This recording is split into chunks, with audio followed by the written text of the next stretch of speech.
Hi, my dear students. So let's proceed our next topic of chapter 10, that is international business. So the next topic is benefits of international business. हमारे international business करने से क्या benefits होते हैं हमारे nation को, क्या need होती है किसी भी nation को international business में अपने आप को involve करने के लिए. So first one is earning of foreign exchange. हम जब इंटरनेशनल बिजनेस करते हैं तो वो किसी भी कंट्री को फॉरेन एक्सचेंज को अर्न करने में हेल्प करता है. मान लीजिए इफ़ समवन इज़ इम्पोर्टिंग, मतलब हम कोई भी सामान बाहर से मंगा रहे हैं या बाहर को भेज रहे हैं, तो generally those people have the home countries currency. मान लीजिए हमने अमेरिका से कोई भी प्रोडक्ट मंगाते हैं और अमेरिका के पास तो डॉलर होगा, देन वो हमारी कंट्री में उसको एक्सचेंज करेंगे तो हमारी कंट्री का जो फॉरेन रिजर्व है वो क्या हो जाएगा, इंक्रीज हो जाएगा. So this is called earning of foreign exchange. और किसी भी कंट्री के लिए फॉरेन एक्सचेंज अर्न करना is a good thing for the economy as well. Next is more efficient use of resources.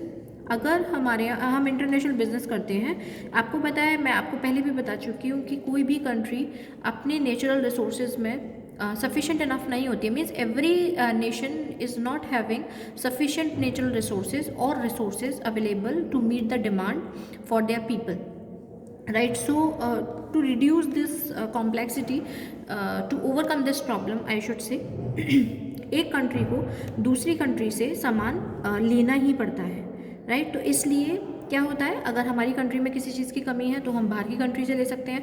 बाहर की कंट्री की में किसी चीज़ की स्कैरसिटी है तो हमारी कंट्री उसको एक्सपोर्ट कर सकती है.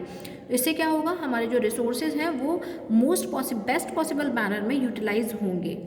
Next is improving growth prospects and employment potential. Obviously जब आपकी कंट्री में एक्सटर्नल ट्रेड टेक्स प्लेस करेगा, बहुत सारी मल्टीनेशनल कंपनीज आपकी कंट्री में आकर काम करेंगी, आप एक्सपोर्ट का बिजनेस करेंगे अपना, तो उससे क्या होगा, you need number of people, right, for the work. आपको बहुत सारे लोगों की ज़रूरत पड़ेगी काम करने के लिए, ठीक है. तो उससे क्या होगा, हमारी कंट्री को लोगों को एम्प्लॉयमेंट अपॉर्चुनिटीज़ मिलेंगी. तो we can say that international business also promote employment opportunities to the people, right. Next is increases standard of living. Obviously जब इंटरनेशनल ट्रेड नहीं होगा तो हमारी जो वर्ल्ड है इसमें जो गुड्स एंड सर्विसेज हैं वो प्रोड्यूस नहीं हो पाएंगे. हमें जिसकी कमी है तो वो कमी ही रह जाएगी. हमारे लोग, हमारे यहाँ के लोग, हमारी कंट्री के जो सिटीजन्स हैं, हमारी कंट्री के जो लोग हैं, वो किसी पर्टिकुलर चीज़ को समझ ही नहीं पाएंगे कि ये भी प्रोडक्ट होता है कोई. तो by exchanging the goods and services, by this international trade, हमारे यहाँ के लोगों का स्टैंडर्ड ऑफ लिविंग भी क्या होता है, इंक्रीज होता है. They can know about the new product, new technology etcetera, right. अब इंटरनेशनल बिजनेस के बेनिफिट्स क्या होते हैं फर्म के लिए. First is prospects for higher profit. Obviously अगर हम इंटरनेशनल बिजनेस करते हैं तो it is much more profitable than domestic business, क्योंकि डोमेस्टिक बिजनेस जो होता है वहाँ पर जो प्राइसेस होते हैं मार्केट में वो जनरली लो होते हैं in comparison to the prices in the market of international business. Next is increased capacity utilisation. जो कंपनीज होती हैं which are involve in external trade, they generally increase the production capacity. वो अपनी production capacity को क्या करती है, increase कर देती हैं. And by increasing their production capacity, the companies can get the benefit of economies of scale. economies of scale का benefit मिलता है उनको. और economies of scale का मतलब होता है when we are producing something on the large scale, जब हम किसी भी चीज़ को large scale पर produce करते हैं, then we can get discount from our suppliers, right. अगर आप थोड़ा सामान, when you go to any shopkeeper और to any supplier and to purchase a very small quantity of goods and services, then generally the people are not going to provide you any discount. लोग आपको discount provide नहीं करेंगे. But जब हम बड़े large scale पर कोई भी चीज़ प्रोड्यूस करते हैं तो लोग हमको, हमारा जो सप्लायर है वो हमको लार्ज क्वांटिटी पर डिस्काउंट भी प्रोवाइड करता है. तो इससे क्या होता है, आप लार्ज स्केल पर प्रोडक्शन करेंगे क्योंकि इंटरनेशनल बिजनेस में इंक्लूड है, तो उससे आपको लार्ज स्केल पर प्रोडक्शन करना पड़ेगा और उससे आपको जो प्रोड्यूसर्स हैं या जो आपके सप्लायर्स हैं they will give you discount as well. Next is prospects for growth. आपका जो फर्म है उसके लिए ग्रो करने के चांसेस ज़्यादा होते हैं. जब डिमांड आपके किसी भी प्रोडक्ट की इंक्रीज होना स्टार्ट हो जाती है आपके मार्केट में, तो जो बिज़नेस होते हैं, मतलब डोमेस्टिक मार्केट में अगर आपकी किसी पर्टिकुलर चीज़ की डिमांड बहुत ज़्यादा है, then we can move to the international market as well, right. तो हमारी जो ग्रोथ होने के चांसेस होते हैं वो बढ़ जाते हैं.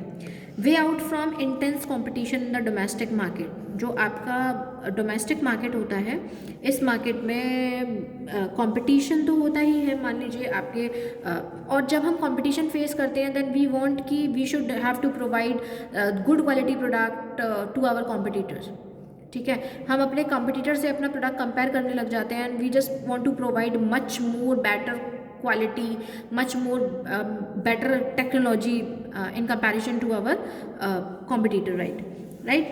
Next is improved business vision, जो आपका विजन होता है बिजनेस को देखने का वो भी और ज़्यादा इम्प्रूव हो जाता है। You just want to survive for a longer period of time in the market, you just have new strategies in your mind so that you can survive in the market, right, because to survive in the international market is a very good thing for the economy as well as for the benefit of the farm as well, right. So if you want to survive for a longer period of time in the market, in the international market as well as in the domestic market, then because of this international business you just have that vision, means एक तरीके से creativity आपके अंदर आती है, that how to face certain problems, right, how what are the strategies we can use to improve our business, like this. So these are some of the benefits to the firms of an international business.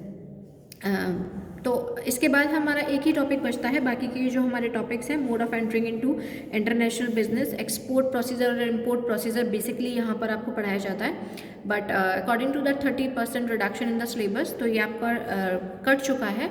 बाकी एक topic बचा है इसमें WTO, world trade organisation, which we will cover in the next video.